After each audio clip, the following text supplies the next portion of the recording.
हम मनुष्य लालच में इतने गिर जाते हैं जिसकी कोई हद नहीं।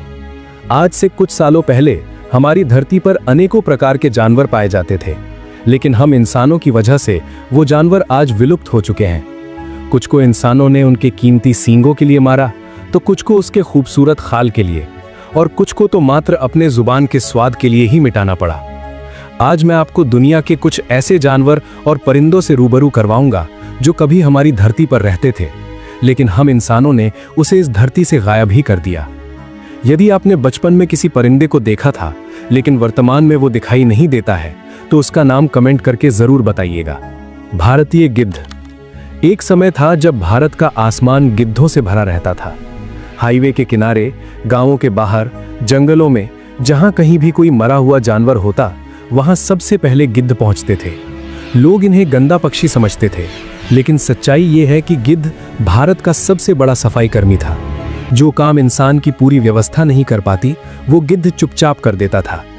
भारतीय गिद्ध का शरीर ऐसा बना था कि वो सड़ी गली लाश भी खा सकता था बिना बीमार पड़े। उसकी मजबूत पाचन शक्ति खतरनाक बैक्टीरिया को भी खत्म कर देती थी। इसी वजह से गांवों और जंगलों में बीमारियां नहीं फैलती थीं। लेकिन इंसान ने कभी इस मूक रक्षक की अहमियत समझी ही नहीं। 1990 के दशक तक आते आते एक खामोश तबाही शुरू हो चुकी थी। डाइक्लोफेनाक नाम की एक दवा। ये दवा मवेशियों को दर्द से राहत देने के लिए दी जाने लगी, लेकिन जब वही मवेशी मरते और गिद्ध उनकी लाश खाते, तो ये दवा गिद्धों के शरीर में जाकर उनके किडनी फेल कर देती। गिद्ध मरने लगे, एक एक करके, चुपचाप। सबसे डरावनी बात यह थी कि शुरुआत में किसी को पता ही नहीं चल रहा था कि हो क्या रहा है। लोग सोचते रहे शायद मौसम बदल गया, शायद जंगल कम हो गए, लेकिन सच्चाई ये थी कि इंसानी इलाज गिद्धों के लिए जहर बन चुका था। केवल 10 से 15 सालों के भीतर भारतीय गिद्धों की आबादी 99% तक गिर गई। जहां कभी लाखों गिद्ध थे, वहां गिनती के कुछ 100 ही बचे। ये सिर्फ एक प्रजाति का पतन नहीं था, ये पूरे इकोसिस्टम का टूटना था। गिद्धों के गायब होते ही लाशें सड़ने लगीं, आवारा कुत्तों की संख्या तेजी से बढ़ी, और इसके साथ बढ़ा रेबीज जैसी घातक बीमारियों का खतरा। यानी जिस पक्षी को इंसान बेकार समझता था, उसके ना रहने से इंसान खुद खतरे में आ गया। आज भारतीय गिद्ध पूरी तरह विलुप्त नहीं हुआ है, लेकिन वो विलुप्ति के कगार पर खड़ा है। सरकार ने डाइक्लोफेनाक पर प्रतिबंध लगाया, संरक्षण केंद्र बनाए गए, लेकिन जो नुकसान हो चुका था वो कभी पूरी तरह ठीक नहीं हो सकता। भारतीय गिद्ध हमें एक कड़वा सच सिखाता है। इंसान जब प्रकृति से छेड़छाड़ करता है तो सबसे पहले जानवर मरते हैं, और आखिर में कीमत इंसान ही चुकाता है। Western black rhino. अफ्रीका के खुले सवाना में एक समय एक भारी भरकम सा साया धीरे धीरे चलता था। मोटी चमड़ी, 2 मजबूत सींग और शांत आंखें, ये था वेस्टर्न ब्लैक राइनो। देखने में डरावना, लेकिन स्वभाव से बेहद शांत। ये जानवर ना तो इंसान का दुश्मन था, ना ही किसी पर हमला करने वाला। ये बस अपने इलाके में रहता, झाड़ियों की पत्तियां खाता और प्रकृति के संतुलन को बनाए रखता। लेकिन इंसान ने इसे सींग के रूप में देखा, एक महंगी चीज। एशिया और कुछ देशों में इसके सींग को दवा, ताकत और स्टेटस सिंबल माना जाने लगा। सच्चाई ये थी कि वो सींग केराटिन से बना था, ठीक हमारे नाखूनों जैसा। लेकिन अंधविश्वास और लालच ने सच्चाई को दबा दिया। 20वीं सदी के मध्य तक वेस्टर्न ब्लैक राइनो की संख्या तेजी से गिरने लगी। दिन में ये जंगलों में छिपा रहता और रात में शिकारियों की गोलियों से बचने की कोशिश करता। कई बार पूरा परिवार एक साथ मार दिया जाता, सिर्फ सींग काटने के लिए। बाकी शरीर सड़ने के लिए छोड़ दिया जाता। ये शिकार नहीं, ये कसाई खाना था। सरकारों को खतरा दिखा, संरक्षण योजनाएं बनी, लेकिन बहुत देर हो चुकी थी। जिन जंगलों में राइनो रहता था, वे खेतों और सड़कों में बदलने लगे। राइनो के पास न तो छिपने की जगह बची, न भागने का रास्ता। और सबसे बड़ी विडंबना, इंसान उसे बचाने की कोशिश तब कर रहा था जब इंसान ही उसे खत्म कर चुका था। 2000 के दशक की शुरुआत तक वेस्टर्न ब्लैक राइनो लगभग गायब हो चुका था। 2006 में आखिरी बार इसे देखे जाने की रिपोर्ट मिली, और 2011 में इसे आधिकारिक रूप से विलुप्त घोषित कर दिया गया। न कोई अंतिम आवाज, न कोई विदाई, बस सन्नाटा। आज जब हम इसकी तस्वीर देखते हैं तो वो सिर्फ एक जानवर नहीं दिखता, वो इंसानी लालच का आईना बन जाता है। एक ऐसी प्रजाति जो आधुनिक हथियारों से नहीं, बल्कि अंधविश्वास और पैसों की भूख से मारी गई। Passenger pigeon. एक समय था जब उत्तर अमेरिका का आसमान सचमुच अंधेरा हो जाता था। सूरज की रोशनी ढक जाती थी, हवा में पंखों की गड़गड़ाहट गूंजती थी और घंटों तक ऊपर देखने पर भी झुंड खत्म नहीं होता था। ये कोई तूफान नहीं था, ये था पैसेंजर पिजन, दुनिया का सबसे ज्यादा पाया जाने वाला पक्षी। कभी इनकी संख्या 5 अरब से भी ज्यादा थी। आज ये सुनना किसी कल्पना जैसा लगता है। ये पक्षी इंसानों से नहीं डरते थे, शांत, सामाजिक और भरोसे से भरे। ये जंगलों में विशाल झुंडों में रहते, पेड़ों पर एक साथ घोंसले बनाते और हर साल हजारों किलोमीटर की यात्रा करते। प्रकृति ने इन्हें संख्या में ताकत दी थी ताकि कोई शिकारी इन्हें खत्म न कर सके, लेकिन प्रकृति ने इंसान को पहचानने में गलती कर दी। 19वीं सदी में अमेरिका में बंदूकें आसान हो गईं, रेलगाड़ियां चलने लगीं और शहरों में सस्ता मांस चाहिए था। पैसेंजर पिजन इंसान के लिए चलती फिरती फैक्ट्री बन गया। पूरा का पूरा झुंड एक जगह बैठता और शिकारी बिना निशाना लगाए गोलियां चला देते। हजारों पक्षी एक साथ गिरते, कई बार तो जाल बिछाकर, लाठियों से मारकर या पेड़ों को काटकर इन्हें मारा जाता था। सबसे डरावनी बात यह थी कि कोई रुक नहीं रहा था। लोग कहते थे इतने हैं, कभी खत्म नहीं होंगे। लेकिन हर साल जंगल कम होते गए, घोंसले उजड़ते गए और संख्या खामोशी से गिरती चली गई। कुछ दशकों में जो आसमान कभी काला हो जाता था वो खाली होने लगा। लोगों को तब होश आया जब बहुत देर हो चुकी थी। सरकार ने शिकार पर रोक लगाई, लेकिन तब तक झुंड टूट चुके थे और पैसेंजर पिजन अकेले रहना जानता ही नहीं था। 1914 में एक चिड़ियाघर में आखिरी पैसेंजर पिजन ने दम तोड़ा। उसका नाम था मार्था। न कोई झुंड, न कोई साथी, बस 4 दीवारें और इंसानों की खामोशी। जिस पक्षी ने कभी पूरे आसमान को ढक दिया था वो अकेले मर गया। आज पैसेंजर पिजन हमें एक दर्दनाक सबक देता है। संख्या कभी सुरक्षा नहीं होती अगर सामने इंसान खड़ा हो। स्टेलर सी काऊ। एक समय था जब बेरिंग सागर की ठंडी लहरों के बीच एक विशाल, शांत और बेहद मासूम जीव तैरता था। इसका शरीर नाव जितना बड़ा, त्वचा मोटी और आंखों में डर नहीं। ये था स्टेलर सी काऊ। ये जानवर न तो तेज तैर सकता था, न ही गहराई में गोता लगा सकता था। समुद्र की सतह के पास रहकर ये सिर्फ समुद्री घास खाता और अपना पूरा जीवन शांति से गुजार देता था। इसे देखकर ऐसा लगता था मानो प्रकृति ने इसे हिंसा से दूर रहने के लिए ही बनाया हो।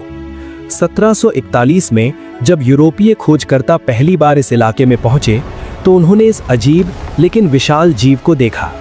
इंसान के लिए ये किसी खजाने से कम नहीं था। स्टेलर सी काऊ का मांस स्वादिष्ट माना गया, इसकी चर्बी से तेल निकाला गया और मोटी चमड़ी से नावों के हिस्से बनाए गए। ये जानवर इंसान से भागता नहीं था, न ही हमला करता था। यही इसकी सबसे बड़ी कमजोरी बन गई। जहाज महीनों तक समुद्र में रहते थे और स्टेलर सी काऊ उनके लिए चलता फिरता राशन बन गया। नावें इनके पास जाती, इंसान इन्हें मारता और बाकी झुंड वहीं खड़ा देखता रहता। उन्हें समझ ही नहीं आता था कि खतरा क्या है। एक एक करके पूरा परिवार खत्म कर दिया जाता। ये शिकार नहीं था, ये भरोसे का कत्ल था। सबसे हैरान करने वाली बात यह है कि स्टेलर सी काऊ को खोजे जाने और विलुप्त होने के बीच सिर्फ 27 साल का अंतर था। 18वीं सदी के अंत तक ये विशाल जीव पूरी तरह धरती से गायब हो चुका था। न कोई चेतावनी, न कोई संरक्षण योजना, क्योंकि उस समय इंसान को लगता था कि प्रकृति कभी खत्म नहीं हो सकती। जब स्टेलर सी काऊ विलुप्त हुआ तब किसी को एहसास भी नहीं हुआ कि क्या खो गया।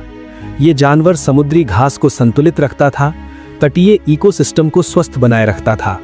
इसके बिना समुद्री पर्यावरण धीरे धीरे बदलने लगा, लेकिन इंसान ने उस बदलाव को भी नजरअंदाज कर दिया। आज स्टेलर सी काऊ की कहानी हमें एक खामोश लेकिन गहरी सीख देती है। ये बताती है कि किसी जानवर का शांत होना, उसका हमला न करना, उसकी मासूमियत उसे सुरक्षित नहीं बनाती। इंसान के सामने वही जीव सबसे पहले खत्म होता है जो लड़ नहीं सकता। स्टेलर सी काऊ प्रकृति की कमजोरी नहीं था, वो इंसान की बेरहमी का शिकार था। और शायद यही वजह है कि उसकी कहानी आज भी समुद्र की लहरों में दबी हुई एक चेतावनी की तरह गूंजती है। अगर हमने सबक नहीं लिया तो अगला नाम किसी और का होगा। बाईजी, यांगसी नदी की डॉल्फिन। चीन की यांगसी नदी कभी सिर्फ पानी की धारा नहीं थी, वो जिंदगी से भरी हुई एक जीवित दुनिया थी। उसी नदी में एक बेहद शर्मीली, शांत और बुद्धिमान डॉल्फिन रहती थी, बाईजी। स्थानीय लोग इसे यांगसी की देवी कहते थे। ये डॉल्फिन इंसानों से डरती नहीं थी, बल्कि नावों के आसपास तैरती, मानो सदियों से इंसान और बाईजी एक ही नदी के हिस्से रहे हों। बाईजी की आंखें बहुत कमजोर थीं। वो अपनी दुनिया को देखने के लिए आवाजों पर भरोसा करती थी। नदी की गहराइयों में वो इकोलोकेशन के जरिए रास्ता ढूंढती, शिकार पकड़ती और अपने बच्चों की देखभाल करती थी। ये डॉल्फिन साफ, शांत और बहती हुई नदी के लिए बनी थी, लेकिन इंसान ने यांगसी को बिल्कुल उल्टा बना दिया। जैसे जैसे चीन में औद्योगिक विकास बढ़ा, नदी में बड़े बड़े जहाज चलने लगे, फैक्ट्रियों का जहर पानी में घुलने लगा, मछली पकड़ने के लिए खतरनाक जाल बिछाए गए। नदी अब बहती नहीं थी, गूंजती थी, मशीनों के शोर से। बाईजी जो आवाजों से रास्ता पहचानती थी, उसी शोर में अंधी होती चली गई। अक्सर ऐसा होता कि बाईजी जहाजों से टकरा जाती या मछली पकड़ने के जाल में फंसकर दम तोड़ देती। उसका बच्चा उसे पुकारता रहता, लेकिन नदी का शोर उस आवाज को निगल जाता। इंसान ये सब देख रहा था, लेकिन विकास की रफ्तार के आगे ये डॉल्फिन बहुत छोटी लगती थी। 20वीं सदी के अंत तक बाईजी लगभग गायब हो चुकी थी। वैज्ञानिकों ने बचाने की कोशिश की, सर्वे किए, पूरी नदी में खोज अभियान चलाए, लेकिन 2006 में एक कड़वा सच सामने आया। एक भी बाईजी नहीं मिली। इसे फंक्शनली एक्सटिंक्ट घोषित कर दिया गया, यानी शायद कहीं एक दो हो भी तो प्रजाति को बचाया नहीं जा सकता। बाईजी दुनिया की पहली डॉल्फिन थी जो पूरी तरह इंसानों की वजह से विलुप्त हुई। न शिकार से, न प्राकृतिक आपदा से, बल्कि जहाजों, प्रदूषण और शोर से। ये विलुप्ति अचानक नहीं हुई, ये धीरे धीरे सालों तक चली एक खामोश हत्या थी। आज यांगसी नदी बहती है, लेकिन उसमें बाईजी की छलांग नहीं दिखती। पानी है, लहरें हैं, लेकिन आत्मा गायब है। Pink headed duck. एक समय था जब भारत के पूर्वी हिस्सों, बिहार, बंगाल और असम की झीलों और दलदलों में सुबह की रोशनी के साथ एक अजीब सी गुलाबी चमक दिखाई देती थी। ये कोई फूल नहीं था, बल्कि एक बेहद खूबसूरत और रहस्यमयी पक्षी था, पिंक हेडेड डक। इसका शरीर सफेद, पंख गहरे रंग के और सिर हल्का गुलाबी, मानो किसी ने आसमान की शर्म को इसके माथे पर सजा दिया हो। इसे देखकर लोग रुक जाते थे, क्योंकि ऐसा रंग प्रकृति में बहुत कम देखने को मिलता है। ये बतख स्वभाव से बेहद शांत और शर्मीली थी। खुले पानी में नहीं, बल्कि घने दलदलों और ऊंची घास के बीच रहना पसंद करती थी। इंसानों से दूर, भीड़ से दूर, एक खामोश जिंदगी। शायद यही वजह थी कि ये लंबे समय तक बची रही। लेकिन इंसान जहां पहुंचता है, वहां देर सबेर सब कुछ बदल जाता है। 19वीं और 20वीं सदी की शुरुआत में यह पक्षी शिकारियों की नजरों में आया। इसके अनोखे रंग ने इसे ट्रॉफी बर्ड बना दिया।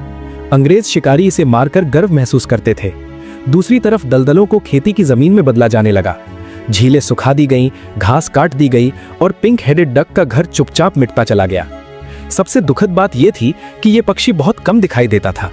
लोगों को लगता था अभी तो दिखा था, कहीं और होगा, लेकिन ये कहीं और कभी मिला ही नहीं।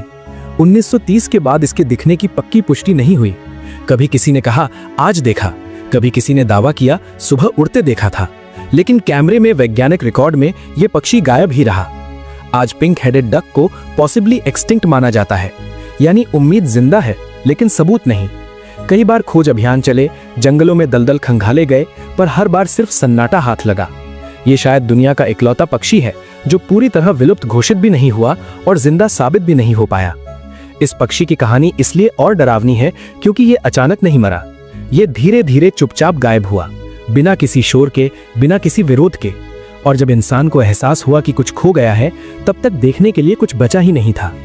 पिंक हेडेड डक हमें एक खामोश चेतावनी देता है। हर विलुप्ति शोर के साथ नहीं होती। कुछ प्रजातियां ऐसे मरती हैं कि दुनिया को पता भी नहीं चलता।